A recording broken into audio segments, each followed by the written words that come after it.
Vriende, goeiedag. Ons is in die tyd van die jaar, ons kerklike jaarsiklus, wat bekend is as lydingstyd. Nou, lydingstyd is die tyd wat ons saam dink oor die pad van lyding wat Jesus moes stap tot by die kruis. Dit is 'n tyd waar ons stil word en onsself stroop van die lawaai van die wêreld om by die waarheid van die kruis uit te kom. As ons so oor lydingstyd dink, dan dink 'n mens dat dit eintlik 'n donker tyd moet wees, of 'n tyd waar ons die hele tyd met somber gesigte moet rondloop, omdat ons assosiasie met lyding eintlik swaar kry is. Maar die waarheid is dat lydingstyd eintlik soveel meer kan wees as dit. Dit is 'n tyd waarin ons in dankbaarheid kan saamdink oor dit wat Jesus vir ons gedoen het aan die kruis en ook wat die uitwerking daarvan is op ons lewe vandag. Ek wil vandag 'n stukkie saam met jou lees uit Jesus se gebed so voordat hy in hegtenis geneem is en voor die Joodse raad en Pilatus verskyn het. Die weergawe wat ek vandag vir ons gaan lees kom uit Johannes 17. Jesus het hierdie dinge gesê en toe sy oë na die hemel opgerig en gesê: Vader, die uur het aangebreek. Verheerlik u seun sodat die seun u kan verheerlik. Net soos u aan hom gesag oor die hele mensdom gegee het, sodat hy aan elkeen wat u aan hom gegee het, die ewige lewe kan gee. En dit is die ewige lewe, dat hulle u ken, die enigste ware God en ook hom wat u gestuur het, Jesus Christus. Ek het u op die aarde verheerlik deur die werke te voltooi wat u aan my gegee het om te doen. En nou, Vader, verheerlik my by u met die heerlikheid wat ek by u gehad het voordat hierdie wêreld bestaan het. Jesus weet die tyd het aangebreek vir die hoogtepunt van God se groot plan met die mens.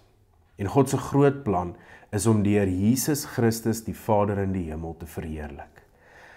Hy doen dit deur verhewe te word, om opgehuis te word aan 'n kruis en daar met sy lewe te betaal.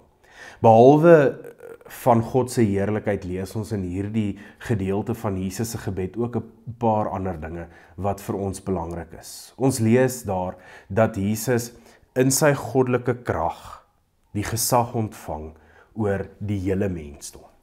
Dit is die gesag wat van die begin af aan hom toegeskryf is, nog voor die skepping toe hy by God was. En dit herinner ons ook aan wat ons lees in die begin van die Johannes Evangelie, waar daar staan: in die begin was die woord, en die woord was by God, en die woord was God.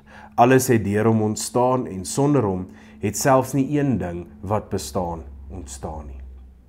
In hierdie gedeelte van Jesus se gebed het ons vandag in vers 5 dit ook gelees, en dit stel dit so mooi, waar Jesus bid dat sy verheerliking sal geskied, soos die heerlikheid wat hy van die begin af by die Vader gekry het.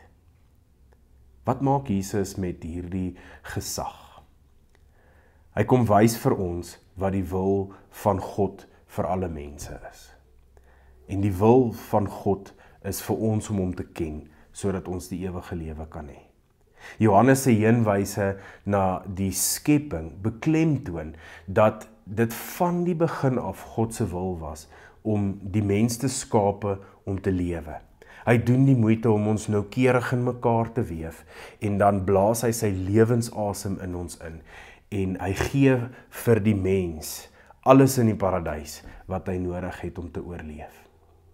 Maar dan ergens as gevolg van die mens kom daar 'n verbreeking in hierdie verhouding met God en die mens. Met Jesus se verheerliking word God se bedoeling vir ons om te lewe en om vir ons die lewe te gee net weer bevestig. En sy werk hier op aarde, sy dood aan die kruis en meer as al sy opstanding uit die dood uit, verbind ons weer aan God op 'n besonderse manier, sodat ons vir ewig in hom kan leef. Liewe vriende, mag dit ons getuienis wees, soos wat ons leef as mense na die opstanding van Jesus Christus. Dat ons in dankbaarheid na God toe kom vir dit wat hy vir ons gedoen het, om homself aan 'n kruis te verheerlik, om vir ons sy wil bekend te maak, sodat ons hom kan ken, sodat ons die ewige lewe kan sien en beleef. Mag ons dit gebruik om ons te help om maak nie saak in wat se situasie ons is nie, goed of sleg, te kan beleef dat God teenwoordig is in ons lewe. Mooi dag vir jou.